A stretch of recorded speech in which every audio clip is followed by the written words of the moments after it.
and you have to hear their side of the story. That's a big debate with wildlife right now. Is it okay to keep them in captivity? Is it not? Okay? So, we're going to watch, yes? Can I have Kevin and Brian to do that progress monitoring test? Yes. Okay. Kevin, Brian, go ahead, baby. Yeah, we'll be back. It won't take long. So we're gonna watch this video. This video is of a woman in Florida who has tigers. Whoops. You can hurry to get her. Look at me. Look at me. I want to see her eyes right now. She has tigers in her backyard. Some of her neighbors are not okay with this. Okay, but she says, you know what? These are endangered species. If people are able to keep them, that could preserve their line. Does that make sense? So she is for captivity only for the sole purpose of preserving the species. Are we good? The people that are against it say it's cruel, you should keep them in cages, they don't belong there. She's like, you know what, you're right, but they're dying out in the wild, so I'm keeping at least some of them. Does that make sense? Thumbs up if you understand, thumbs down if you know. Okay, I see a lot of thumbs up, so that's good. Okay, so this is about 3 minutes long, and we're not going to talk during it, we're just going to watch it, and then afterwards we will talk about it, okay?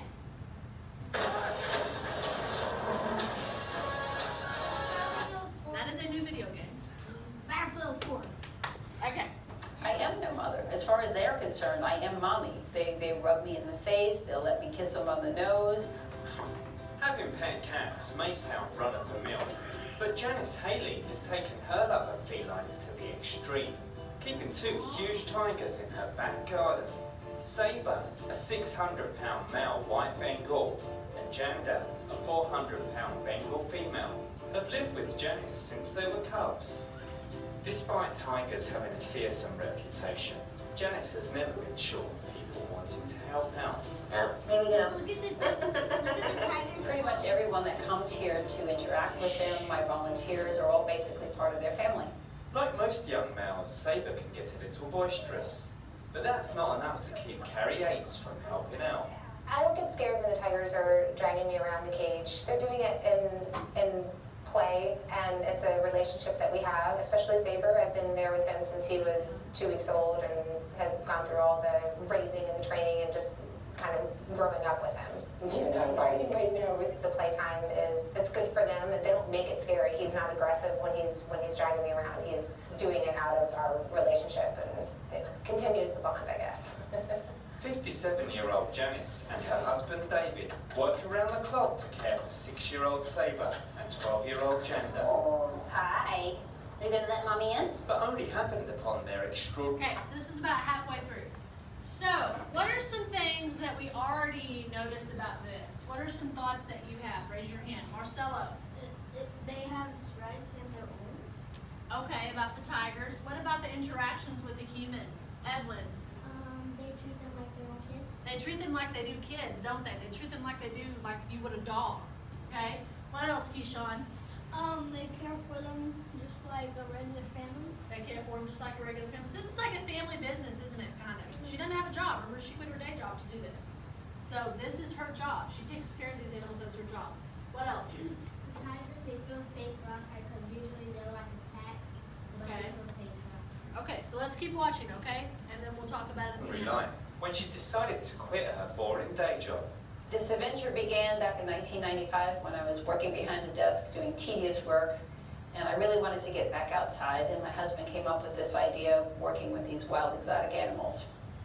Janice understands people may disagree with her decision to raise the cats in captivity, but says Sabre and Janda have a good quality of life. People who consider it cruel to keep them in captivity have a point to a point. It is not the ideal place for a tiger to be, in a cage. But at this point in the wild, there isn't a lot of hope for them out there anymore. And if there aren't some of them still left in cages, there aren't going to be any left at all in a couple of years from now. We hand feed them 3 times a day, every single day, and they are provided for and loved here. In my opinion, I wouldn't mind being a tiger in my backyard. After spending more than 12 hours caring for Janda and Sabre, Janice can finally try to get some rest herself before it all starts again tomorrow. Night night, guys. We'll see you in the morning. Okay, so, Morning. see you in the morning. You gotta name first.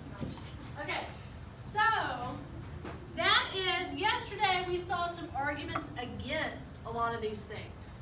Okay? So what you're gonna do is you are gonna tell me 3 things in your reflective journal. Your title is legal, because you're writing about legality. Okay? So open up your reflective journal. Write on the top, legal. Change it to legality. Legality. Okay? Legality basically means, are you allowed to do it or not lawfully? Is it for the law or against the law? Yes. Yes, you may. Okay, if you have to, yes, you may. Okay. So you're going to tell me 3 different things. Got it? So look up here. Jenna, I can be sure to put it down this second.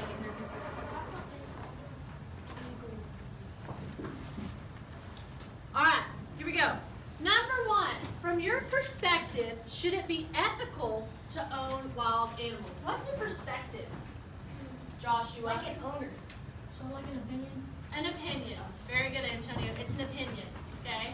It's a good guess. But it is an opinion, okay? So in your opinion, should it be ethical? What does ethical mean, Allison? Right to own? Right. There you go. Perfect. Should it be right to own wild animals? So you could say, in your opinion, should it be right to own wild animals? Or would it be